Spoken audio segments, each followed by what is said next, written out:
Maayong buntag kanatong tanan. Maayong buntag, salamat sa Ginoo sa kabuntagon ngayang gihatag kanato. This is a new day where we can worship the Lord, and this is the day that He has made. We will rejoice and be glad in it. Amen ba? Amen. Salamat sa Ginoo. Salamat pod sa atong mga kaigsuunan, ilabi na kay Lani for preparing murag daghan yung kaining tubig, no? I feel the love, no, sa pinaagi sa tubig nga gi-prepare. Gakinahanglan kaayo ko ani kay dali ra man ko matuk-an basta bag-o pa ko maayo sa ako ang ginabati nga ubo, no. Mao nang salamat kaayo niini. But I praise and thank God for healing me today and many of us for the past few weeks nga grabe ang ulan o grabe pod ang daghan nga mga virus nga naa diri naa didto, no? Sa kadtong wala nagpa nagpa-check up, okay ra kayo ta, wala ra tagi COVID, but we praise and thank God kay maayo gyud ang Ginoo. So this is today we will be looking into God's word. Nahuman na kita sa pag-awit og mga alawiton sa Dios, karon maminaw kita sa iyang pulong ug ato ang paghangyo nga ang balaang espiritu gayod magahatag kanato og kaalam aron kita makasabot sa iyang pulong. For this month, no, month of August, ang ato gayong ginaistoryahan kay mahitungod sa the 24/7 disciple, and this will be the last Sunday nga maghisgot kita niini. Ako ang nahimong nagsugod sa pagwali sa Discipleship Month ug nagpasalamat ko sa Ginoo kay ako usab maoy motapos karong gabiuna niining ato ang topic, and I am excited ug nalipay ko sa probidensya sa Ginoo nga diin kini maoy ato ang pagatun-an karong kabuntagon. If you remember, tulo ka Domingo na nga pagwali, nagsugod gyud ang ato ang mga titulo sa pagwali sa pulong nga The Disciple or ang disipulo. Karon mao gyapon ang disipulo ug ang pagkabalaan. The first Sunday, if you can remember, ang disipulo ug ang dakong plano sa Dios, the disciple and God's great plan. Ikaduha nga Domingo, si Pastor Joe talked about the disciple and the majesty of God. No, last Sunday, si Pastor David talked to us about the disciple and Christ-likeness. Kining tanan nga mga pagwali, ato kining gipahigayon or nahitabo kini with an intention nga ang discipleship does not exist in a vacuum. Mao na nga myth nga ato ang gisulti nga people will say that everything is about discipleship. No. Because when Jesus Christ was asked, what is the greatest commandment? Jesus answered two things. Una, love the Lord your God with all your heart, soul, mind, and strength, and love the neighbors as yourself. And we here at GCAF believe that the best way we can love our neighbors is to make them disciples of the Lord Jesus Christ. But then, kining duha ka kamatuoran nga gisaysay ni Ginoong Jesus tells us that discipleship can never happen if there is no such thing as you loving God with everything that you are. Magsugod gyud ni siya sa pagkausob sa ato ang kasing-kasing nga wala na kita nahigugma sa mga butang niining kalibutana kundi ang tanan natong pagbati ug paghigugma tua sa Dios maunang musunod kita sa iyahang sugo nga magbuhat og disipulo.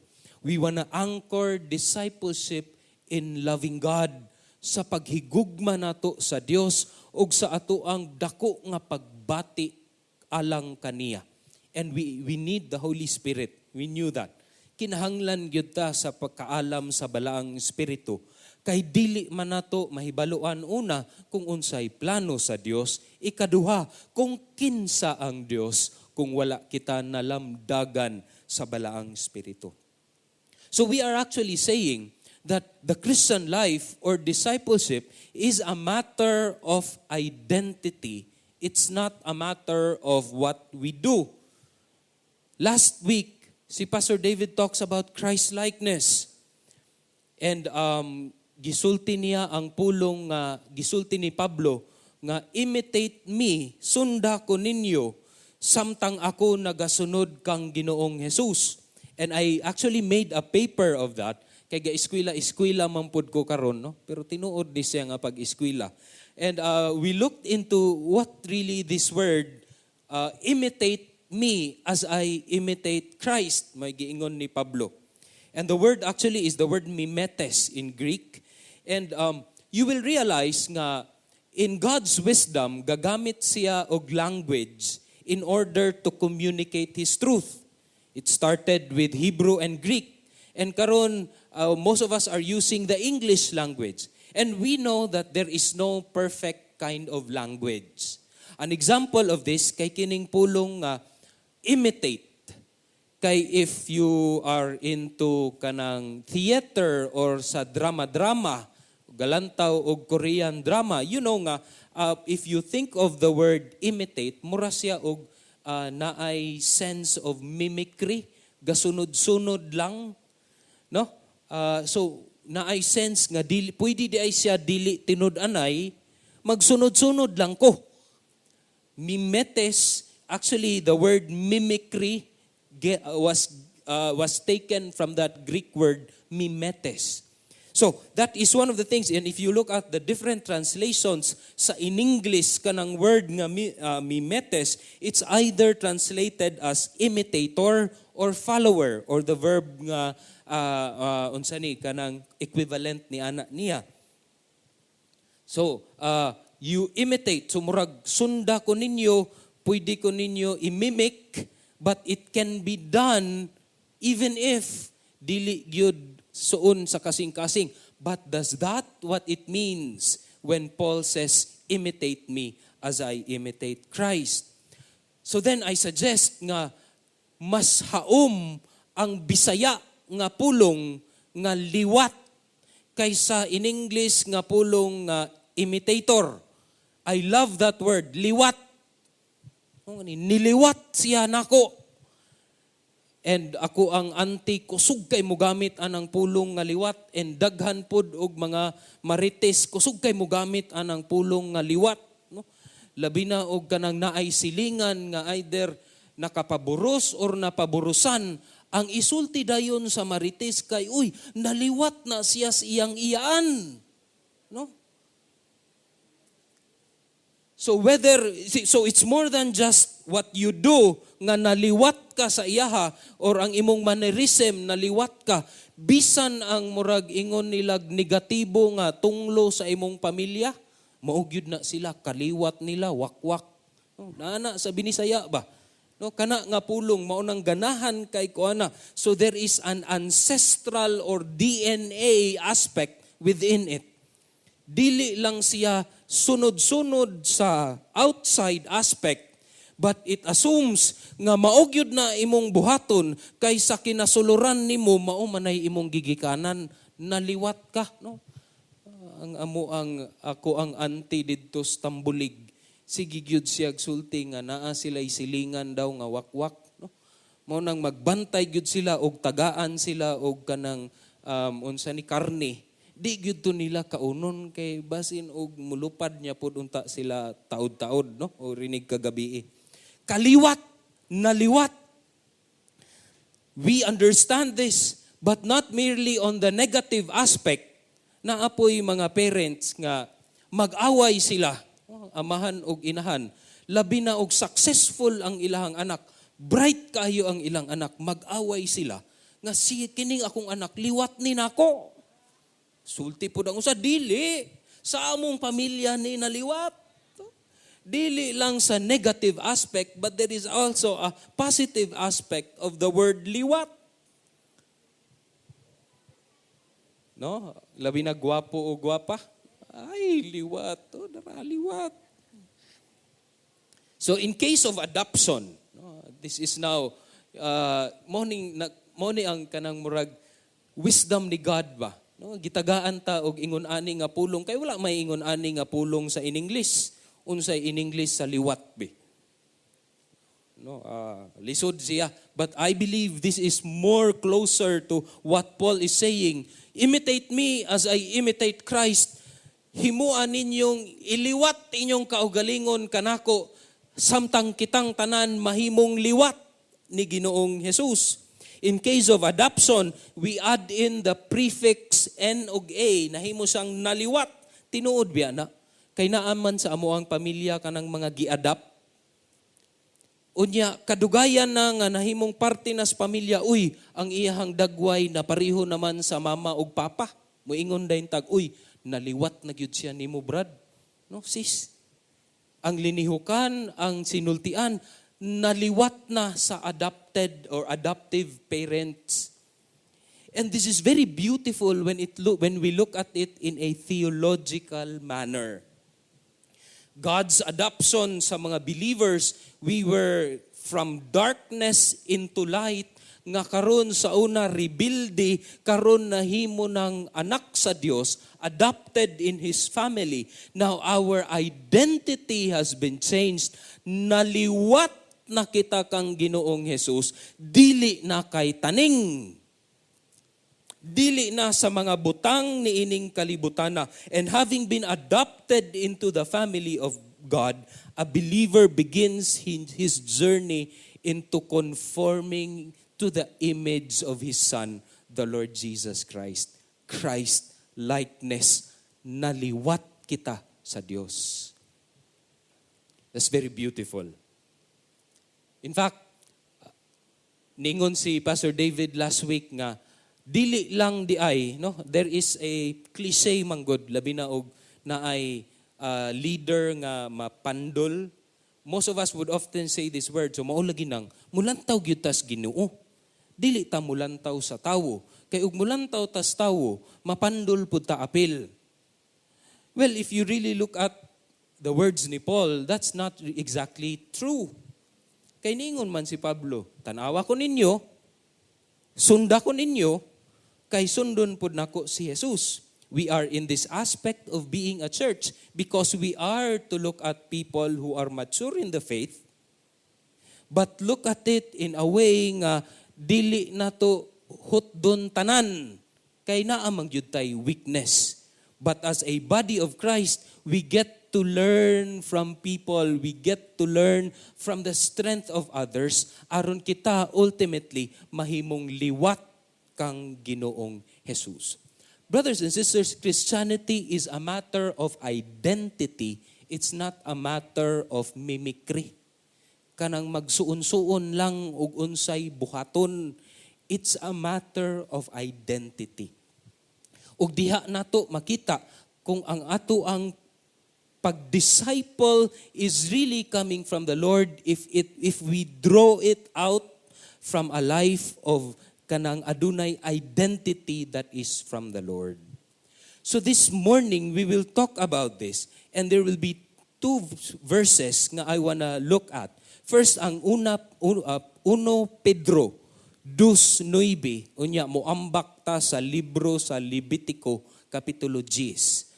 Muhangyo ko nga ang ako ang tuo maoy mobasa sa first slide, sa ikaduha nga slide mao ang wala, unya puli-puli na dayon ta para makapahulay ang ako ang tingog. Okay lang ba? Okay, sige, let's first read 1 Pedro 2:9. 1, 2, 3, go.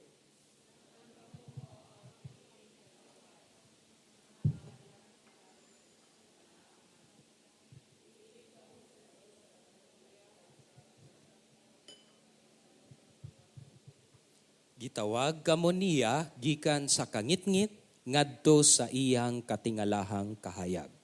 Okay. Posa tagamay, no? There are three identities that are given here. Mga piniling katawhan, mga harianong pari, ug mga balaang nasod. It's again an issue of identity.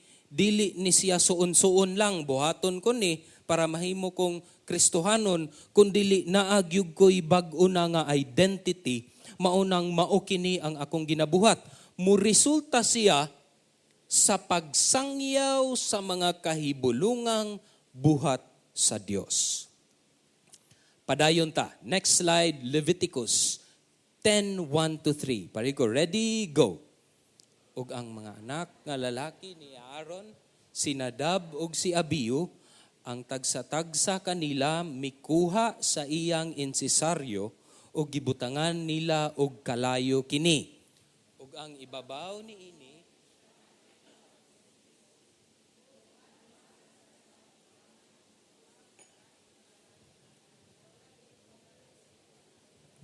Okay, salamat kayo. Sabayang pagbigkas ni siya. Verse 2, ready, go.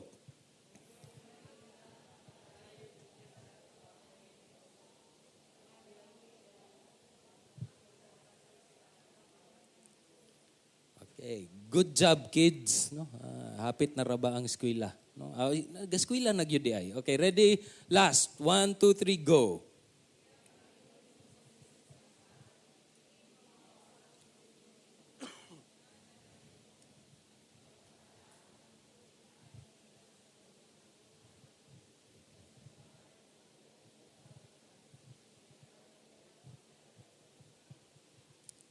Okay, the Lord bless the reading of His Word. Salamat kaayo sa pagtabang. Atong palakpakan, atong kaugalingon no, for sa maayong pagbasa. Let's look into Leviticus. Just to give you a little background, when you think of Leviticus, always remember the number 2. 2. No? Kay kung lantawon nimo ang libro sa Levitico, aduna siya duha ka koleksyon sa mga balaod ug mga mando sa Dios. And oftentimes, pagbasa na nato sa Leviticus, kay magpiyong-piyong na din ta, kay puro raman ni mga balaod o mga commands ni God. So from chapter 1 to 17 to 18:27. Within this huge collection of commands ni God, adunay duha ka istorya no, nga naa sa sulod niining balaod. Chapter 10, katong atong gibasa, og chapter 24, that magnifies nga God is holy and dili siya makadawat og sala. Iyahag yung panisan ang kadtong tawo nga nakasala. Ug ikatulo, naay duha ka kanding. The center of the book is in chapter 16. It talks about balaod sa pagtabon sa sala or the law of atonement. And the heart of the law of atonement are two goats. If you remember, the goat of sin offering and the scapegoat. And this is looking forward to the atoning work of the Lord Jesus Christ at the cross, kining duha ka goat or kanding. But why are we talking about the book of Leviticus when we are talking about discipleship? Discipleship.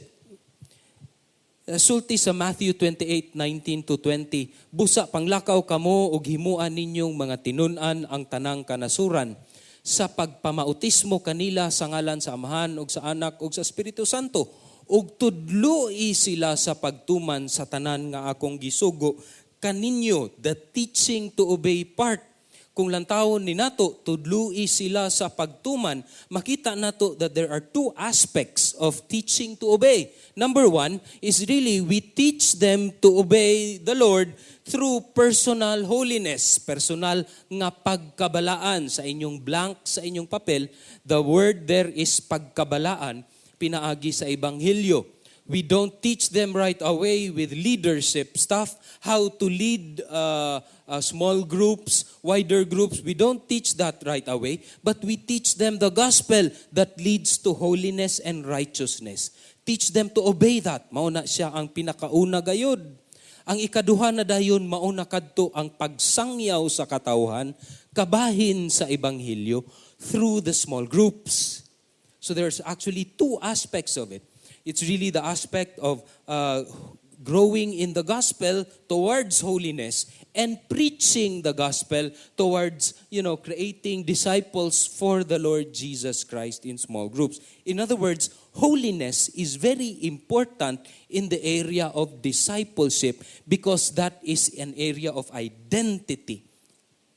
And Whatever you do, it does not really matter. No, wag yun na siya ipulos ang tanan nimong mga ginabuhat in making disciples unless gipasikaran siya sa imuhang tinuod nga identity nga nausob na ka, gitagaan na kag bag-ong kinabuhi sa Dios, your new identity in the Lord. Which is why importante ni siyang duha mga igsuon, and we have been emphasizing this for this month. Na in the book of Leviticus, ang pulong nga holiness or balaan, makita siya 90 times gibalik-balik sa libro sa Leviticus. So it's really a book that talks about the holiness of God and how Israel nga pinili nga katawhan sa Dios should respond in holiness. That is where 2 Peter nga atong gibasa ganina, 1 Peter 2:9 draws its kanang ang ulagway. Hulagway siya sa Israel nga mao kini sila ang piniling tao sa Dios, and now as New Testament believers of Christ, this is now our identity. And when we have this identity, then makasangyaw na dayon kita, then makabuhat na dayon kita og disciples for the glory of God. So this is teaching to obey. So it's important for us to get to know holiness in order for us to move on and understand about discipleship. So unsa maning si Nadab ug si Abihu? Gibasa man nato Leviticus chapter 10. Our story begins with these two characters, Nadab and Abihu. They are the sons of Aaron, and because they are doing priestly rituals, so they must be priests. Klaro lang. But for us to understand si Nadab ug si Abihu, dapat makailapod ta kinsa ilang papa, si Aaron. And many of us remember Aaron, kay numdum ta? No, best friend ni Moses, partner unya, actually brother-in-law ni Moses, no? Mao'y tigdala sa ihang sungkod sa kadtong salida nga atong gitan-aw, the 10 Commandments, and Prince of Egypt, Aaron was there. He's a close associate and older brother-in-law of Moses. He is also the first high priest of God's people. Ang parents ni Aaron kay si Amram o si Jochebed. They were Kohathites of the tribe of Levi. And in Numbers 18:7, it tells us that the sons of Aaron were called by God to serve as priests. And in verse 2, it tells us that while they are doing these priestly duties, unsa may nahitabo kay Nadab ug kay Abihu.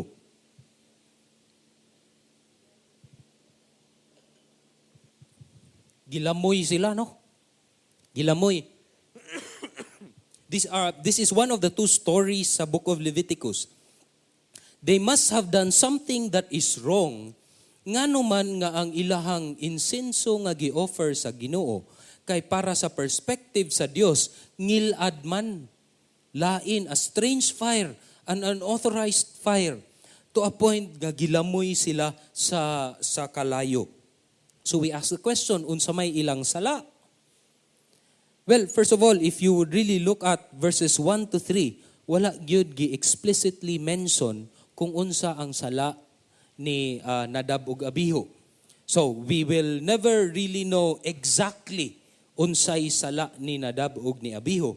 But looking at the context, we can, shall we say, intelligently kanang guess kung unsa ang sala nga gibuhat ni Nadab ug ni Abihu. Una, when we try to think about it, it's an issue sa pamaagi or an issue of manner, pamaagi. In Exodus chapter 30, 34 to 36, makita nato didto nga kuti man di ay kaining magbuhat og insenso. If you would open your Bibles sa Exodus 30, 34 to 36, daghan kay ingredients. Gum resin ug uban pa nga mga different ingredients imong i-chop-chop unya daghan pa ka og proseso buhaton in order for you to make this incense. Unya niingon ang Ginoo Nga kung dili nimo buhaton nga ingon ani, dili ni siya madawat sa Dios. So it can be nga issue siya sa pamaagi. Wala nila gitarong og chap-chap or wala nila gitarong og prepare. Mao nang pagsimhot sa Dios, oy, mura manig ngilad maning kalayo, gilamoy sila sa Dios diha dayon. But deeper than that, I believe that it is also, we can say nga it's an issue of motive, issue sa motibo. Well, pwede man siguro nga na-follow nila ang complicated steps in making an incense, but their motive was completely different. Kay niingon man pod ang verses 37 to 38 of Exodus 30 nga, do not make any incense with kini nga formula nga ilang gibuhat for yourselves. Kay ang mahitabo di ay, kini di ay nga insenso, humot di ay kaayo ni siya. Sumura siya perfume. Unya, si Nadab ug si Abihu, mga single biya ni. Ulitawo. Basin nga nagbuhat silag insenso, isulti nila nga para sa Ginoo, pero ang motibo nila, oy, pahumot ni. Pahumot sa ako para inigawas nako, humot kaayo ko sa mga dalaga. No, in kining duha. There might be an issue of motive here. Ug niingon ang Ginoo, whoever makes incense like it to enjoy its fragrance, magpahumot lang, must be cut off from their people. So it can be, pwede nga kining ikaduha, an issue of motive. But there is also a third option, which is a combination of both. Issue sa pamaagi ug sa motibo. Pamaagi ug sa motibo. Kay nga naman, kay ang direct nga context in Leviticus 10 verse 9 tells us, this is very interesting pasahe. Nagsulti ang Dios kay Aaron, no, after sa panghitabo. Ikaw ug ang imong mga anak nga lalaki uban kanimo, dili kamo manag-inom og bino bisan ilimnon nga maisog kung kamo magasulod sa balong-balong nga pagatiguman. Aron kamo dili mamatay. Kini usa ka balaod nga walay katapusan ngadto sa inyong kaliwatan. So, God is saying to Aaron, the parents of Nadab and Abihu, nga, oy, dili pwede mo sulod sa tent of meeting nga hubog. Dili mo pwede mag-inom-inom. Labi na kamong mga pari, bawal mag-inom-inom, unya mo sulod sa tent of meeting, dili na pwede kay kamo mamatay. And because this is the direct context of Leviticus 10, 1 to 3, we can say nga probably, most probably, si Nadab ug si Abihu went into the tent nga hubog. So nasayop og chap-chap, nasayop og prepare. But in the first place, when we step back, nganong nisulod man sila nga hubog? Well, at that time, naamanggoy pista. No? So again, there is a motive aspect and an aspect pod of manner. No, kini nga part sa Leviticus, we have been talking about this sa praise and worship team because this is very important for us. Kay ang praise and worship team, we are the ones really leading the people to worship. And kung naa si Elder George Ongchua, he often says nga ang praise and worship team are like the priests of the Old Testament.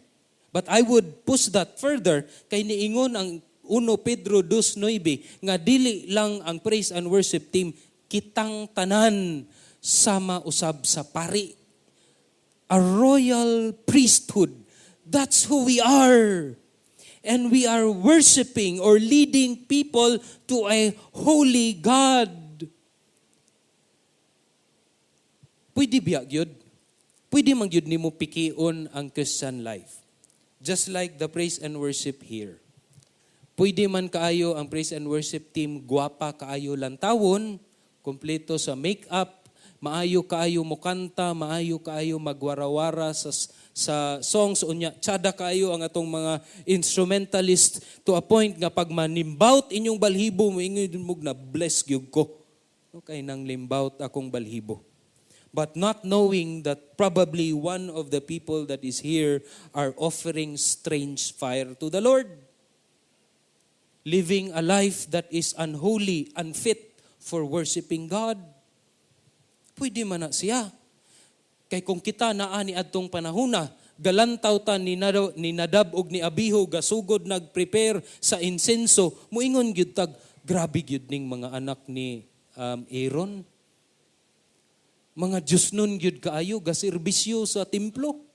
Praise God, Aaron, naliwat gyud ni sila sa imuha. But then not knowing the reality of their heart. So 1 Samuel tells us that God looks at the heart. More than just the outside appearance, God looks at our heart. Kalit lang gilamoy si Nadab ug Abihu.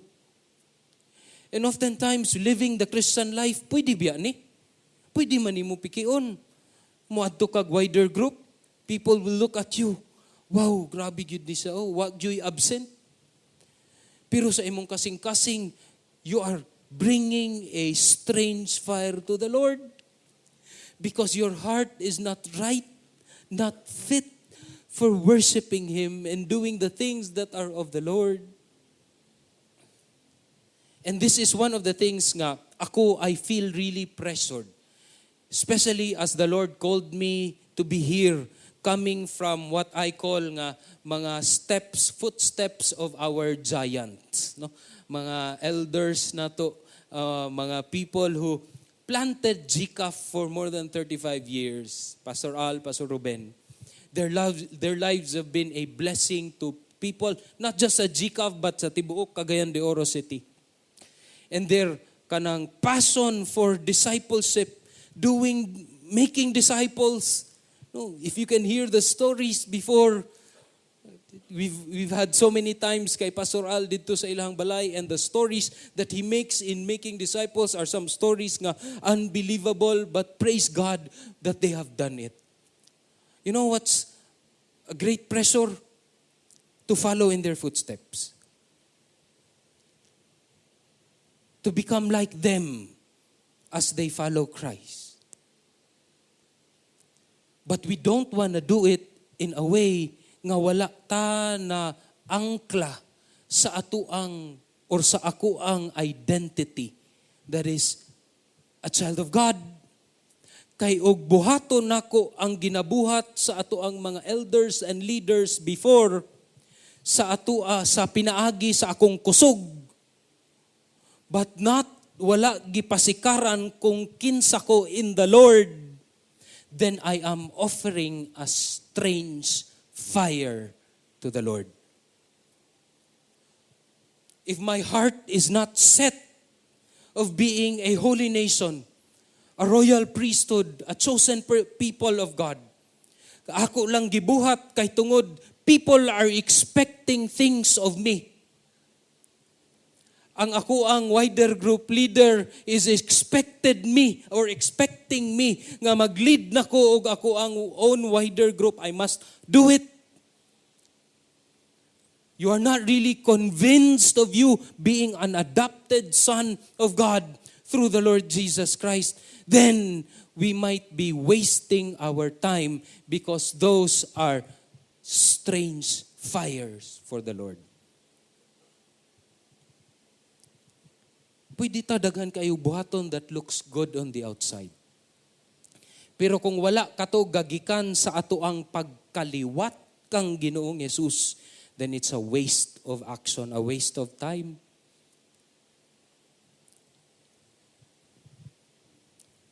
Nadab and Abihu, they looked good on the outside.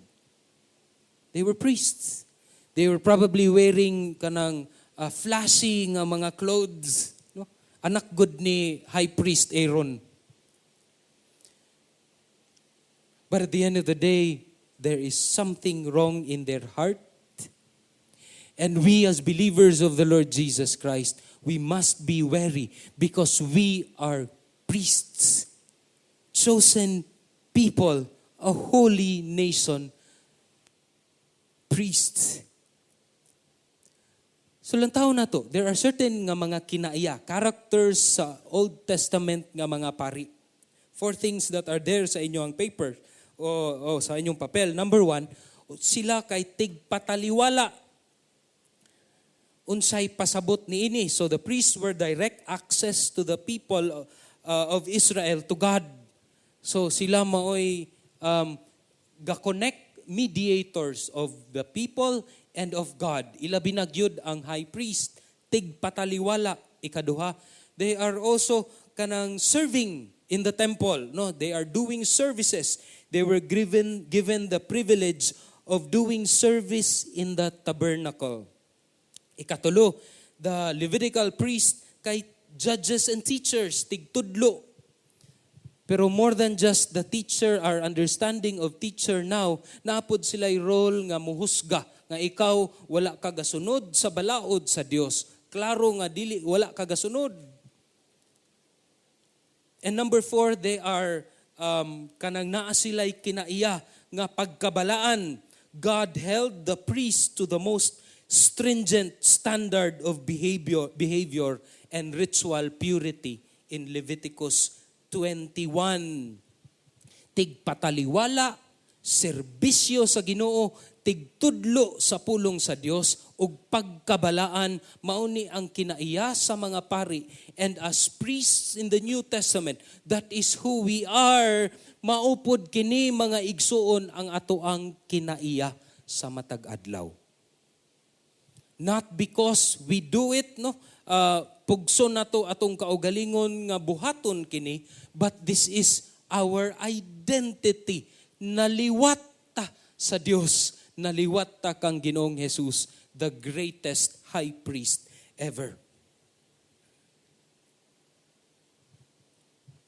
Pagkabalaan mga igsuon, that is one of the things nga gibalik-balik sa Biblia kabahin sa Dios. If there is one character of God nga gibalik-balik sa book of Isaiah and the book of Revelation, it's the word holy. It's His kanang character of holiness. God was never called good, good, good. Yes, He is good, pero wala katulog gibalik. Yes, He is just, but it was never repeated 3 times. But it's only ang pulong nga holy, holy, holy that is repeated 3 times when it comes to the Lord. That is why to a point, no, nga kita isip simbahan, ang Dios nagtawag pod kanato niining mga kinaaya aron masangyaw atong masangyaw ang mga kahibulungang buhat sa Dios. Ug nag-ingon ang Leviticus 10:3 after what happened to Nadab and Abihu, pagabalaanon ako diha kanila sa mga muduol kanako ug sa atubangan sa tibuok nga katawhan pagahimayaon ako. Holiness for God is really important, not just in the realm of worship, but then again, everything in life is worship. Whatever you do, you eat or drink, it's for the glory of God. So tanan natong buhaton ni ining kalibutana is a form of worship to the Lord. Ug dapat kung ga-worship kita sa Ginoo, dapat ang giingon sa Dios dinhi sa Leviticus chapter 10:3 ma-highlight, ma-emphasize ang pagkabalaan sa Dios. But do we live that out? Do we have that behind our head sa atong panghuna-huna as we live our Christian life, as we make disciples for the Lord? I want to repeat this again. Nga dapat ang tanan natong gibuhat in discipleship, gipasikaran siya sa identity nga naliwat na kita diha kang Ginoong Jesus. And Jesus, in living out His life, He emphasized the greatness and the holiness of God. This is who we are. That is why we do these things. Kini ang atong identity, maunang gabuhat kita niini. If not anchored into that, then what we're doing is not the biblical discipleship.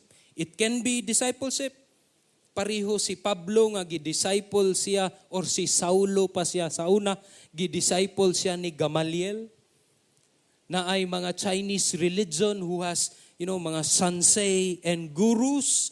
They are also making their own disciples. Mga imams, they are making their own disciples. But if not anchored in our identity as children of God, as royal priesthood, as a holy nation, then we could never really complete or dili ta maka-appeal sa Great Commission. Hinumduman nato ni mga igsoon.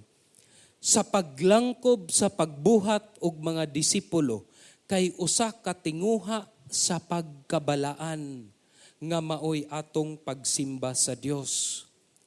Tinguha siya igsuon nga mabalaan ka diha sa Dios.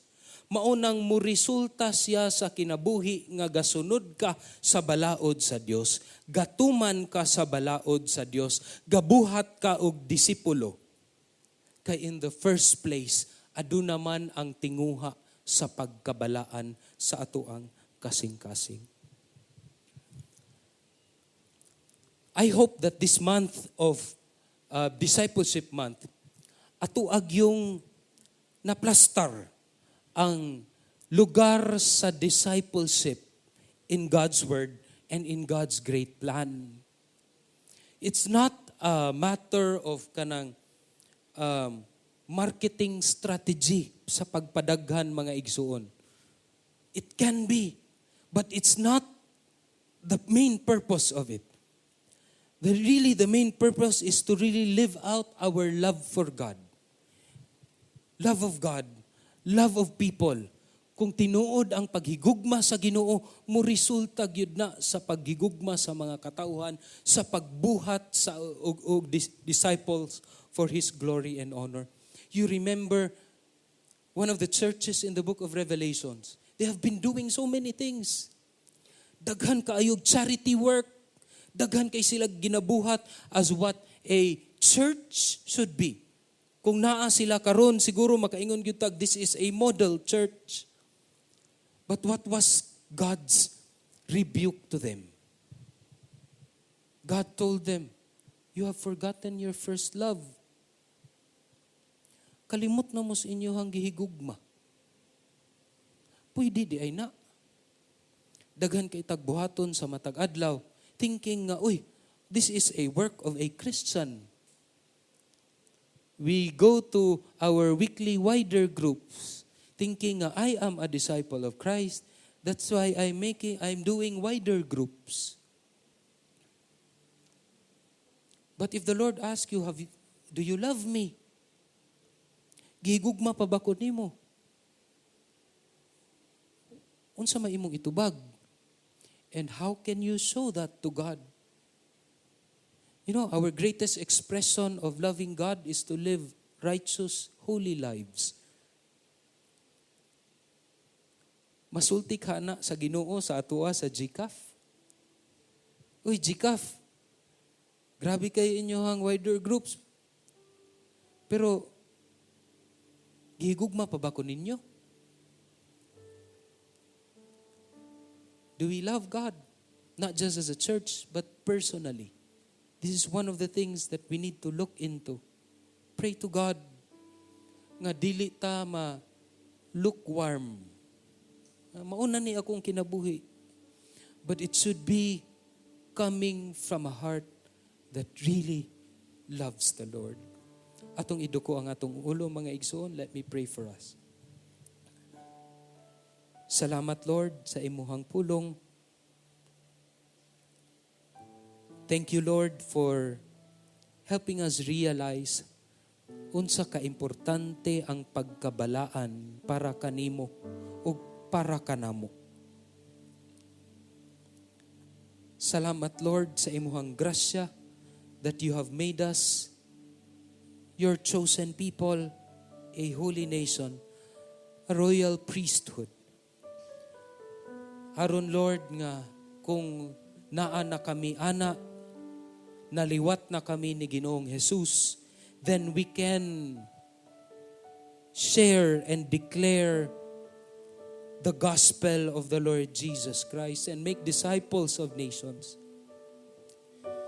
Pero Lord, tabangi mi nga dili buhaton ang step 2 kung wala pagyud Ginoo na silsil sa among kinabuhi ang step 1. Tabangi mi Lord nga magkinabuhi og balaan.